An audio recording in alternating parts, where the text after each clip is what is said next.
Itariki ebyiri rero inama yarabaye Kavumu, ibera mu rugo kwa Kayibanda. Mbonye umutwa yandika amabaruwa abiri. Ibaruwa ya mbere yayandikiye Resident Predom w'umubirigi. Resident ni ukuvuga niba ari umutegetsi mukuru mu Rwanda icyo gihe, avuga yuko yahohotewe kandi ko urugomo rukorwa mu Rwanda rukorwa n'ishyaka rya INAR, ko ababirigi rero bakwiye kuvanaho iri shyaka. Icya kabiri yanditse indi baruwa noneho igenewe komiseri wa polisi ya Gitarama. Ibyo byo biranumvikana, asaba yuko abamukoreye urugomo bagomba gukurikiranwa. Baranakurikiranwe kandi ndaza kubibabwira mu kanya gatoya. Kuri iyo tariki ebyiri mwumva ibaruwa ziranditswe, ariko inama irabaye y'abarwanashyaka ba Parmehutu ikavumu, bemeza noneho ko bagomba gutangira ibitero ku Batutsi bahereye Igitarama. Mbonye umutwa nawe ahabwa amabwiriza yo gusubira kundiza kujya kuyobora ubwicanyi aho yayoboraga muri susheferi ya Ndiza. Inama bayisohokamo, baba ibitero, abagaba ibitero bari hanze rwose bategereje. Bahita bajya batangira igitero cya mbere kuri teritwari ya Gitarama ahakoraga Abatutsi, ariko basanga uyu nguyu administrateur w'umubirigi Renard arahari, arababuza. Barakomeza. Mbonye umutwa we yakomeje ajya kundiza. Munumve ko Kiliziya Gatolika bifitemo uruhare. Umupadiri witwaga Jean Massion w'umuzungu niwe wahaye Mbonye umutwa imodoka imujyana kundiza, ndetse amuha n'umushoferi umutwara. Imodoka ye yavewe ya Padiri Massion niyo yatwaye Mbonye umutwa, itwarwa n'umushoferi witwa Christophe Bizimana, iramujyana imugezi we. Ise umuhungu wa Mbonye umutwa Shingiro afite igitabo yanditse agaragazamo n'ubuzima bwa Mbonye umutwa n'iyi minsi, ariko hari n'abandi bashakashatsi barimo abana babwiye Leonso n'abandi, nibo nagiye nifashisha mu kureba uko Mbonye umutwa yakoresheje iyi minsi. Akigera kundiza rero, ubushakashatsi bwerekana ko basanze iwe hari Abahutu bagera kuri 12 bamutegereje bitwaje intwaro gakondo. Ukibaza izo ntwaro gakondo Abahutu 12 bafite bategereje Mbonye umutwa, ubwo nukuvuga na amacumu n'ubuhiri n'ukubera iki? Birashoboka ko Mbonye umutwa mbere yuko hava yari yabibateguje, akababwira ko bitegura aho azagarukira hari amabwiriza azabaha. Bari bategereje rero ko abaho umurongo wo kujya kwica nabo byakurikiyeho. Akigera kundiza, ubwo b'Abahutu 12 babonanye na Mbonye umutwa, nyuma mu kanya gato haza abandi bagera ku 100 bavuzaga amafirimbi nk'uko babitubwiye muri 1994. Iki gihe ho bakoreshaga amafirimbi cyane. Ifirimbi rero yavugaga bahitaga bamenya ikibaye, yabaga ihamagarira kuza mu nama. Kuri ifirimbi iravuga, Abahutu bagera ku 100 babaje bagera kwa Mbonye umutwa, ahita baha amabwiriza yo gutera ku Mututsi wamuyoboraga witwa Chef Gashagaza. Umva we yari sous chef, hejuru ye hari Chef Gasagaza Athanase. Abahutu baramutera, ariko hagomba kuba hari umuntu wamuburiye, basanga yabimenye, yahungiye kuri paruwasi twa Kanyanza yari hafi aho ngaho. Bararakara, batwika inzu ye, batwika ibintu bye, ariko abantu basanzwe barabica. Bahasanze n'abantu barimo bakomeye, abasushefu 2 witwa Matsiko n'uwitwa Katarabirwa. Bahasanga umucamanza wakoraga mu rukiko rwa Sheferi ya Ndiza witwaga Butwatwa, barabica icyo gihe. Ndetse bica n'abandi baturage barimo witwaga Kabayiza Kariste, witwaga Rukemanganizi, witwaga Kuba, bakomeretsa n'abandi benshi. Ubwo murumva ko ari ku itariki ebyiri barahava, batera kundi musushefu witwaga Ziruguru, baramukomeretsa, basahura inzu ye n'ibindi. Ibi ntabwo uruhare rwa Mbonye umutwa rwigeze ruvugwa cyane. Hagiye havugwa gusa iki kirebana n'urushyi urwo rugomo yakorewe, ariko ntabwo higeze hasobanurwa amateka ko Mbonye umutwa ari umwicanyi, ko yayoboye ibitero bikica Abatutsi, ko yari muri gahunda ipanga nawe kuzica Abatutsi 59. Itariki 3 z'ukwa 11 ubwo niho nkomereje, habaye indi nama Igitarama. Mwumva ko harimo coordination, kwica bikaba, hakaba n'inama zisuzuma uko kwica byagenze, zinategura ubwicanyi bukurikiyeho. Inama irabe Gitarama, ibera hitwa Nyabisindu. Noneho irangiye, Abaparmehutu bakomeza ibitero bitwaje intwaro gakondo n'amafirimbi, babanza kongera guca imbere ya teritwari ya Gitarama. nyuma bakomeza batera kwa shefu Haguma. Shefu Haguma niwe yatwaraga mu Marangara, basanga yahunze, ariko bamubuze nabwo bica abo basanziwe, batema ikawa ze zirenga 500. Ku itariki enye bukeye tenye z'ukwa 11 abarwanashyaka ba Parmehutu bavumbuye abari abakozi, bamwe mu bakozi ba shefu Haguma barimo witwa Pierre Mututsi mwene Ntabajyana. Uyu yari umujyanama mukuru w'urukiko rwa sheferi ya Gitarama. Hanyuma bica na sushefu Ruhinguka watwaraga Mushubati, bica umuhungu we n'abandi baturage. Ibitero bigenda byiyongera. Ku itariki enye eshane esheshatu nibwo baje gutwikira abatutsi bigera na hano turi, bisatira Kabagari, bisatira Nyanza, bisatira Mayaga. Ubwo itariki enye eshanu birambuka bijya Gisenyi. Noneho no ku itariki esheshatu abatutsi benshi bo ku Gisenyi bahungira mu itorero ry'Abangirikani Ishyira, ku buryo ku itariki mu mpera z'ukwezi kwa 12 raporo y'Abangirikani ivuga ko kuri paruwasi ya Shyira hari abatutsi bahahungiye 14,000 bari bahunze ubwicanyi bwo mu kwezi kwa 11. Hanyuma biragenda bifata za sheferi zindi yitwaga Kanage, y'Ubushiru, Cyangabwoba mu karere ka Nyabihu, ahitwa mu Kingogo, muri Ngororero n'ahandi. Biva Gisenyi birambuka bijya ku Kibuye ku itariki 6 z'ukwa 11, ahitwa muri teritwari ya Bwishaza ni hari ya Rubengera, Kibaya na Mushubati, batera Murama, Ikivumu, mu Budaha, ubwo ni hari Inyange. Ku itariki 7, 8, 9 Gishyita Rwamata mu Gisovu, mu Ruhengeri nanone ubwo bigerayo ku itariki 6 ya 7 ya 8, sheferi ya Buberuka yitwaga Bukamba, Ndorwa, Bugarura, Rwankeri, aha hose ubwo ni mu turere twa Nyabihu, Musanze, Burera na Gakenke, baraharimbura kuri ayo matariki. Urumva ibi Amayaga kwa shefu Kimonyo batangiye kwatwika ku itariki 7, 8, bitangira muri susheferi ya Nyamure yatwarwaga na sushefu Rwabihama, sheferi ya Bunyambiriri ubwo ni hano muri Nyanza niyo bayigeramo kwa shefu Birasa, amatariki 7, 8, 9. Nahampagarira kwiza ingero rwose. Murumva mu gihe cy'iminsi kuva ku itariki 2 kugeza ku 9, iminsi 7, murumva bikwiriye uturere turenga 10, Gitarama, Gikongoro, Bukibuye, ni hamwe navuze hatoya, Gisenyi, Ruhengeri. Ibyo ntibishobora gukorwa bitateguwe, kandi uko byateguwe nabibabwiye, niba abasecrétaire propagandiste bari muri buri prefecture. Ubwicanyiro bwamaze ibyumweru 2, hanyuma leta y'ababiri gitanga rya humure nababwiye ku itariki 11 z'ukwa 11 muri 1959 hashyirwaho amabwiriza n'amategeko. Noneho uburyo bibereka yuko kwica genocide nta n'ikiciro gisigara. Kinyamateka nk'ikinyamakuru cya Kiliziya Gatolika nimero 22 yasohotse ku itariki 15 z'ukwa 11 muri 1959 yanditse rwose ishyigikira Parmehutu muri aya magambo ngo imidugararo ikomeye mu Rwanda, abahutu bamerewe nabi, sushefu wabo Mbonyumutwa yaratewe, hahiye n'amazu menshi, abahutu bararakaye, none batangiye gutwika.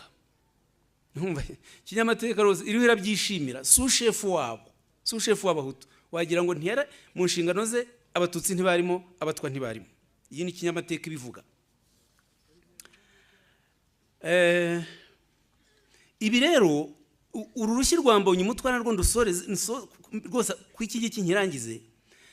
Nimukeka ko Mbonyumutwa kumutega byari umwihariko. Cyari ikintu cyariho mu iki gihe, hariho urugomo, amashyaka yarahanganaga, hariho amashyaka 4, Aprosoma, Parmehutu, Rader na Inar. Abasore b'amashyaka bayo mashyaka bakoranaga urugomo, bamwe bateraga abandi, gutyo gutyo. Byari ibintu bisanzwe rwose, ntabwo ari umwihariko wakorewe Mbonyumutwa. Dore ngiye kubahana bw'ingero zabyo. Ku matariki ya 17 z'ukwa 10 1959 i Kigali, kuri 20 z'ukwa 10 1959 ku Gisenyi, na 21 z'ukwa 10 muri 1959 i Byumba, abashefu 3 b'abatutsi bamwe muranabazi bitwaga Pierre Mungarurire, Chrysostome Rwangombwa na Michel Kayihura. Ababirigi babafatiye ibyemezo, witwa wari guverineri wungirije Jean Paul Harwa yabimuye muri teritwari bayoboraga.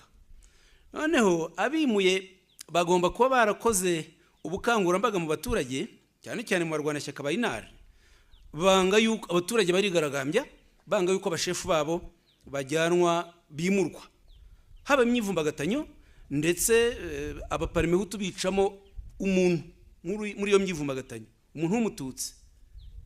Nta rugomo rundi rwakurikiyeho, nta bwicanyi bundi bwakurikiyeho, nyamara niho umuntu wa mbere yari apfuye. Ariko mbonye umutwe we baje kumukoraho gatoya, induru ziravuga. Reka mve Kigali ngi Rwamagana, ubu ni ingero zibereka ko uru rugomo rwari rusanzwe. I Rwamagana umusushefu wayoboraga witwa Rwagasana yarakubiswe, yari mu ishyaka rya RDR. Nanone Rwamagana umucuruzi witwaga Munyabuhoro namuvuze, yari muri Aprosoma, iduka rye yarafite iduka bararisahura. I Kigali hari agronome wari hatuye witwaga Antoine Sebera, urutoki rwe rwaratemwe mu Kwakira 1959.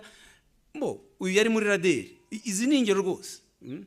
Ibi rero birabereka ko mw'iyi gahunda yo guhangana kw'amashyaka abaparimehutu bayitwaje bakica abatutsi, ariko cyari igikorwa gisanzwe.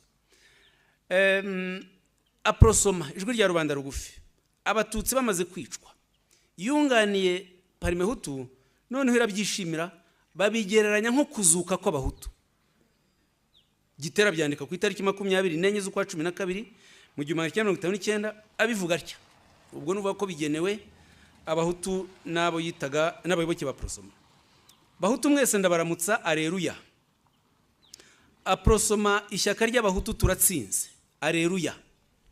Cyo yitaga gutsinda nubwo bwicanyi, ko batsinze. Bagufi mwese aleluya, bagufi mwese cyane cyane mwebwe abahutu, ni mucyo dufatana urunana, duhuza inama n'Imana, dusobeka imihigo, isaha yacu irageze. Ishyaka ry'abagufi Aprosoma n'ishyaka ry'abahutu parimehutu turatsinze. Yemwe bahungu, nihasingizwe Imana Mungu rurema, kuko yibutse ingabo ze abahutu n'abagufi. Uwanyu bakunda Yosefu Habyarimana Gitera.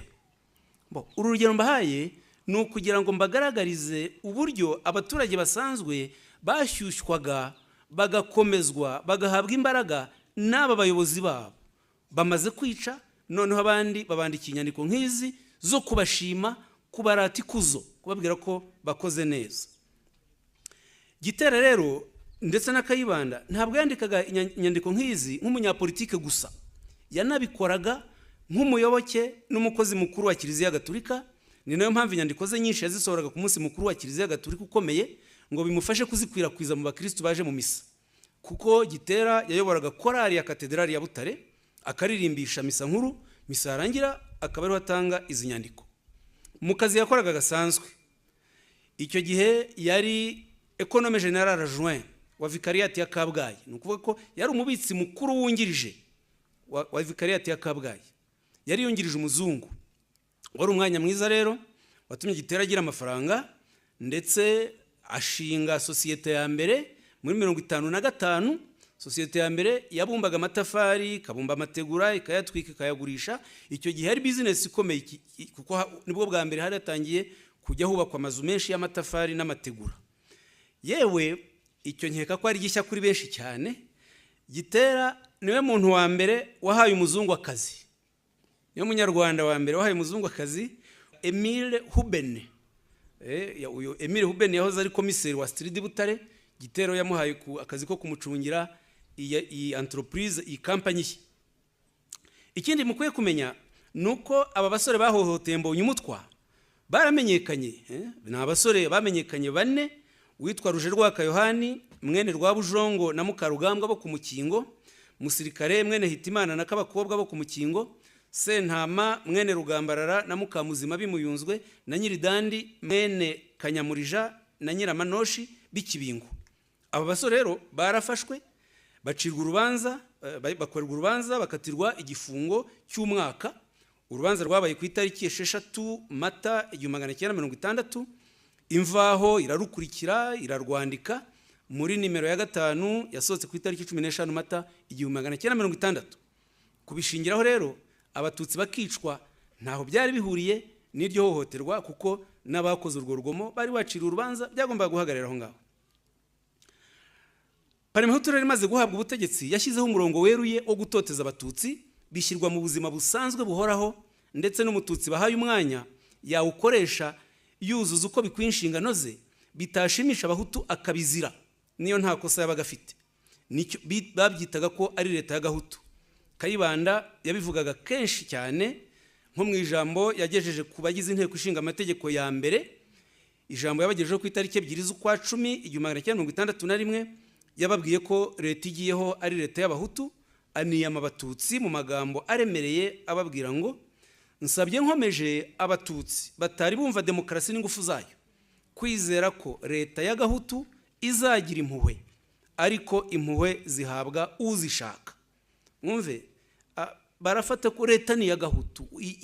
Ikirero cya kuvuga ko leta ari y'agahutu, igihugu ni cy'agahutu, byashyuhije abaparimehutu bose n'abaturage basanzwe b'abahutu, urwango ruriyongera.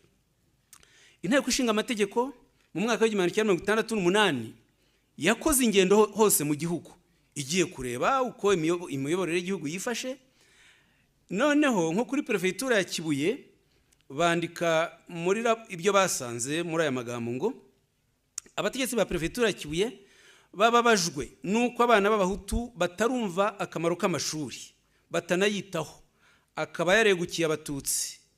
Bati ibyo birakomeye, ubutegetsi bwose bukwiye kubikurikirana ndetse bukorohereza abahutu kugira ngo binjire ari benshi mu mashuri yisumbuye. Umva, ironda bwoko rigiye mu mashuri, bavuga ko abana b'abahutu aribo bakwiye kujya mu mashuri. Ibyo ikaba recommandation, umwanzuro w'inteko ishinga amategeko. Mukanya nababwiraga ko n'umututsi wahabwaga akazi yibutswaga kenshi ko abikesha iyi leta y'agahutu, maze kubanyuriramo ko babyumvaga. Ngiye kubaha urugero rw'umusirikare mukuru umwe rukumbi w'umututsi u Rwanda rwagize, wageze ku ipeti rya colonel, Epimake Ruhashya, wavukaga mu karere ka Rulindo. Ndifashisha raporo ya prefecture ya Ruhengeri yanditswe na prefet Kanyamugara Alphonse ku itariki 22 z'ukwa 2 1973. Ni inama yari yayoboye uwo munsi. Yagaragaje ko ku itariki 17 z'ukwa 2 Major Ruhashya, icyo gihe ari major, ari uyobora ingabo abasirikare mu Ruhengeri, yagiye gusangira n'abantu muri restaurant yitwaga Olympiade. Yari restaurant ariko ari n'akabari kacururizwagamo n'umututsi witwaga Kabanda Gaspard. Haza abakozi ba leta babiri b'abahutu, uwitwaga Rucogoze Eugene na Habimana Yoakimu. Noneho baza gutongana n'abatutsi bari bahari, bari mu witwaga Rwambi Janvier. Babahutu bacyurira abatutsi ngo bakabije kwironda no guhurira hamwe kandi ari abatutsi. Major Ruhashya byumva ari aho ngaho, afata abo basore babiri, ajyana umwe aramufunga muri abo bahutu, amufungira muri kasho ya gisirikare. Icyo rero cyabaye cyagikomeye cyakururiye ibyago Ruhashya, kuko prefet wa Ruhengeri Alphonse Kanyamugara yakoresheje inama y'abakozi bose, inzego zose za prefecture ya Ruhengeri, harimo n'abakuru b'inkiko, abakuru ba parike na polisi, abakora mu bigo bya leta, mu bigo by'abihaye Imana. Noneho basuzuma ikibazo cy'urugomo cy'umusirikare w'umututsi wakoze abakozi ba leta y'agahutu. Muri iyo nama uwayoboraga urukiko rw'ubujurire rwa Ruhengeri avuka hano muri aka karere, Aminadabu Kanani, vuka mu karere ka Nyanza aho zari komine Murama, yafashe ijambo ati bwana major, niko byanditse muri iyo raporo ya prefet, ntacyo mbahimbira rwose. Bwana major, ntabwo uzi neza ko ayo mapeti wayahawe n'abategetsi ba Repubulika y'u Rwanda kandi ari abahutu b'abaparimehutu? Ukuvuga ngo ayo mapeti ufite uyakesha leta y'agahutu, none wowe urafata abahutu ukabafunga. Inama rero yarakomeje yemeza ko Major Ruhashya yakoze icyaha cyo guhohotera gahutu watsinze gatutsi ku mugaragaro muri 59. Iyo ni raporo ya leta. Bamubwira ko abahutu bongeye guhaguruka bakarwana, Ruhashya na bene wabo b'abatutsi batarokoka. Noneho inama yemeza ko ikibazo gishyikirizwa parike igakurikirana Major Ruhashya. Kandi ntabwo ubundi parike yabarwaga n'abasivile, ntabwo abasivile bari bemerewe gufata umusirikare. Ariko mumve inama yemeje ko umukuru w'ingabo muri perefegitura afatwa n'umusivile akamufunga kubera ko ari umututsi gusa. Major Ruhashya rero yari isobanuye, agasobanura imiterere y'ikibazo, ntibacyumva. Noneho agerageza kumvikanisha ikibazo cye muri Minisiteri y'Ingabo. Muri Minisiteri y'Ingabo ho yagize amahirwe, icyo gihe minisiteri yayoborwaga na Juvenal Habyarimana. Ruhashya arandika arabisobanura. Habyarimana sinzi umumarayika wamuvugiyemo, kuko yasabye yuko Major Ruhashya bareka gukomeza kumukurikira, ko ikibazo kizakurikirwa mu rwego rwa discipline ya gisirikare, ko bikwiye kuva mu gisivile. Nuko uyu mugabo ikibazo agikira gutya. Byageze naho n'abantu baregwa kuba babanye neza n'abatutsi, kubana neza n'umututsi nabyo bikaba icyaha, cyangwa se n'umuhutu udakorera akarengane umututsi nawe bikamuviramo icyaha. Barugero nanone raporo ya Prefegitura Kibuye yo muri Kamena 64 yagaragaje ko umusuprefe witwaga Donati Kayigingana yareze umukoresha we Prefe Mbaragarui namubabwiye muri baba Parimehutu ba mbere. Bamushinjaga rero yuko yatanze ibyemezo by'imitwarire myiza akabiha abatutsi bari barirukanywe mu bafunzwe mu gihe bitaga kibyitso cyo muri 63. Akavuga ko kuba Prefe yarahaye abatutsi ibyemezo by'imyitwarire myiza ari icyaha yakoreye leta y'agahutu. Ndetse n'abazungu bafashaga abatutsi leta yarabakurikiranaga bikitwa ko ari ugukorera akarengane leta y'agahutu no gutonesha abatutsi. Nanone nifashisha urugero rumwe kugira ngo hatajya hagira uwumva ko bimvuga biba bifite gihamya, ntabwo ari ibyo mpimba rwose, bafite gihamya. Ruhengeri ku itariki 20 z'ukwa 10 1963 irwaza abaturage 35 bayobowe n'umwe muri bo nigeze kubabwira bari tazaribica mu mpaka, bishyize hamwe bandikira Minisitiri w'Uburezi, bamagana umupadiri w'umuzungu wari ushinzwe amashuri muri diocese ya Ruhengeri witwaga Padiri Morel. Bamurega iki? Bamureze gusa yuko yahaye abakobwa b'abatutsikazi 3 akazi k'ubwarimu. Abo bakobwa bari barirukanywe mu mashuri muri 63 nabwo bahora ko abatutsi. Dore uko babyanditse ngo mbere y'umwaka wa 59 ntitwababazwaga gusa nuko ubutegetsi bwari mu maboko y'abatutsi, twari dufite n'indi ntimba tuyitewe nuko urubyiruko rwa gahutu rwigishwaga n'abatutsi. Ni nacyo cyatumye 59 tutarirukanye gusa abategetsi, ahubwo twarirukanye n'abarimu b'abatutsi, kuko bari barafatanyije n'abategetsi kwica gahutu bamuhereye mu rubyiruko. Numva abarimu bababajwe no kuba abantu babajwe no kuba mu barimu harimo abatutsi benshi. Batiri ibyo byaratubabazaga bikadutera agahinda. None habayeho revolution yashubije gahutu ijambo, none padiri arongera guha abatutsi umwanya n'akazi k'ubwarimu ngo batwigishirize abana. Bati ntibikwiye. Byarangiye rero Minisiteri y'Uburezi ifashe icyemezo cyo kwirukana Padiri Morel mu kazi, imwambura ubuyobozi bw'amashuri ya Ruhengeri, kandi amashuri yose hafi ya yose yaraya Kiliziya Gatolika. Ndetse bafata n'icyemezo cyo kwirukana mu Rwanda n'abandi bazungu bafashaga abanyarwanda barimo witwaga Denis Gilles Viomet wari wanditse agaragaza ko ubwicanyi bwakorewe abatutsi 63 ari jenoside, bamuca mu Rwanda. Witwa Padiri Henri Bazo wari Nyamasheke nawe baramwirukana. Padiri Reginald de Grandeur wubakiye abapfakazi b'abatutsi ku Mumena hariya nawe bamwirukana mu Rwanda. Ngiye rero kurangiza iki kiganiro nifashisha umugani wa Kinyarwanda uvuga ngo ututse se asubizwa n'igihugu. Ututse se asubizwa n'igihugu. Icyo mvugiye umugani usobanura ko ukoze ibintu bibi nka jenoside yamaganwa na bose.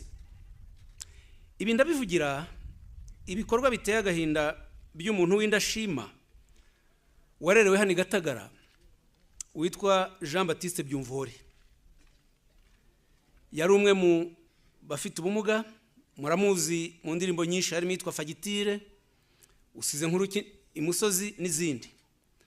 Ubu Byumvuhore aba mu Bubiligi, yamamaye mu mpirimbanyi z'abapfobya jenoside yakorewe abatutsi, abahakana jenoside yakorewe abatutsi, abasabye ubuyobozi bukuru bw'u Rwanda, abahimba babeshya ko n'abahutu bakorewe jenoside. Byumvuhore naho ageze. Byumvuhore warerewe ahangaha. Ntabwo rero twakumva ubugome nk'ubu bwa Byumvuhore ngo natwe duhore. Ni imyitwarire ihemukira umubyeyi Padiri Frepon mwatubwiye, wareze Byumvuhore n'abandi benshi, utararanzwe n'urwango nk'uko Byumvuhore arufitiye Abatutsi. Byumvuhore ntayobewe yicwa ry'Abatutsi, barimo benshi barirewe Gatagara kimwe nawe, barimo abaririmbyi bagenzi be Cassian Twagirayezu, Randeresi Randward n'abandi. Yabirenzeho ahitamo kuba umuvugizi w'intara hamwe n'ibigarasha. Byumvuhore akwiye kureka gushinyagurira Abatutsi bavuwe na Frepon bakicirwa mu rugo yari yarabubakiye Gatagara, kandi rimwe na rimwe bakanicwa nabo yari yarareze n'abari bashinzwe kubarera. Akwiye kuzirikana ahabi Padiri Frepon yamukuye iwabo mu Gisovu, akamuzana i Gatagara, akamuvura, akamujyana mu ishuri kugera muri groupe scolaire Butare, akamenya gukoresha ikaramu n'ijwi. Gatagara niyo yamugize uwo ari we, kuko iyo atayigira aba yaratagangaye. Abatutsi biciwe Gatagara bakwiye ukuri n'umutima ubazirikana, ntibakwiye agashinyaguro, ntibakwiye ikinyoma, ntibakwiye gupfobya jenoside yabakorewe nk'uko Byumvuhore abikora. Abanyarwanda baravuga ngo agakambye ugatega u Rwanda, bakongera ngo inzara irashira igihemu ntigishira. Byumvuhore akwiye kubyumva agahora, niba ubwangamugayo no kwemera ukuri kwa jenoside yakorewe Abatutsi no kukuvuga bimunaniye. Hari ubuhamya nakurikiye ejo bw'umugabo witwa Gahamanyi Louis, uvuka i Karama mu karere ka Huye, yakirije Abatutsi muri jenoside. Ntabwo atinya gutanga ubuhamya, muzabubona ababishobora muzajye kuri YouTube yitwa Enjoy Africa y'umugabo witwa Gasigwa Leopold. Gasigwa Leopold akora akazi gakomeye cyane ko gufata amajwi y'ubuhamya butandukanye bw'abarokotse, bw'abicanyi, abakuru n'abato. Rwose muzayikurikira ubwo buhamya, n'ubuhamya bukomeye kakazi Leopold Gasigwa akora, tumushimire. Uyu mugabo rero Gahamanyi Louis atanga impanuro zikwiye kumvwa no gukangura abantu nka Byumvuhore bari mu mwijima w'urwango no mu ngengabitekerezo ya jenoside, bituma bakwiza ibinyoma. Dore agace gato k'ubwo buhamya bwa Gahamanyi Louis. Aragira ati: Abayahudi bakorewe jenoside n'Abadage b'Abanazi, ariko mu Rwanda umuntu yicaga mubyara we, akica nyirarume, akica nyina wabo, akica nyirasenge. Abahutu bambabarire cyane iyo ubona abantu b'abagabo 5, 6, 10 n'ubuhiri n'imihoro n'amacumu bahiga umwana w'imyaka 5, barangiza bagashaka guhuza ngo habayeho jenoside y'Abahutu. Umwana w'imyaka 5 bakamuhiga, bakarara bubikiye bashakisha uwo mwana. Ibyo rero n'ubu birambabaza cyane. Iwacu Abahutu barisanzuye, hari kure y'inkotanyi. Nababajwe n'urupfu Abatutsi bishwe barengana, byari bikomeye, nubwo jewe nta wampigaga ariko narabirebaga. Buriya Abahutu baritatsa ibyababayeho by'ubuhunzi n'ibindi numva bitatsamo n'ingaruka z'ibyo bakoze biyemereye. Kuko je hari abo twavuganaga akavuga ati sha nibigira icyo bitanga nzabibazwa nande se ko twabamazeho. Bavugaga ko inkotanyi n'Abatutsi ngo bafite umugambi wo kumara Abahutu. Hari ikibazo njya mbaza uyu munsi, ko inkotanyi zatsinze Abahutu bagatsindwa, uyu munsi inkotanyi zabuze imbaraga zo kubamara, ko bitakozwe bya bindi noneho bavugaga. Icyo rero ni intambwe. Ngubuhamya bwa Gahamanyi mu nshamake, n'ubuhamya rero bwiza cyane kandi bw'ukuri. Iki kibazo arangirijeho buri wese, cyane cyane abakoze jenoside n'abakomoka mu miryango yayikoze, bajye bagitekerezaho, basohoke mu rwango n'ingengabitekerezo ya jenoside yaranze abakuru. Abantu bake nka Gahamanyi Louis babaye indakemwa, u Rwanda rurabashimira kandi bazahora bubahwa. Bagize ubutwari bukomeye, babaye abantu nyabantu, nk'uko umwe mu bahanzi bararewe Gatagara, nyakwigendera Cassian Twagirayezu yabiririmbye ati: umuntu nyamuntu si uburebure, si ubunini, si isura nziza, si umurenganya, si umuriganya. Umuntu ni nyamutima ukunda abandi, nta umusaba ngo arinda sarara, yirinda icyamusiga ubuhemu, ntaronda. Nguwo umurage bana b'u Rwanda.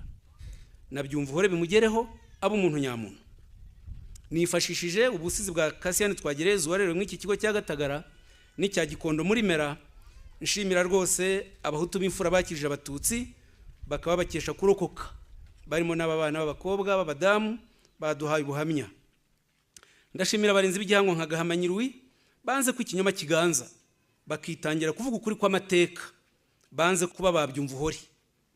Ndabishimangira kuko abatutsi twaje gushyingura nabo tumaze amezi 3 dushyingura twibuka dukorera ibikorwa nk'iba ahantu hatandukanye, nabo ikibanze bifuzaga mu gihe bicwaga ni ukubona umuhutu nka Gahamanyi Rudoviko, ni ukubona umuhutu nka Gisimba Damas Mutezintare n'abandi bagize neza ngo babarengere.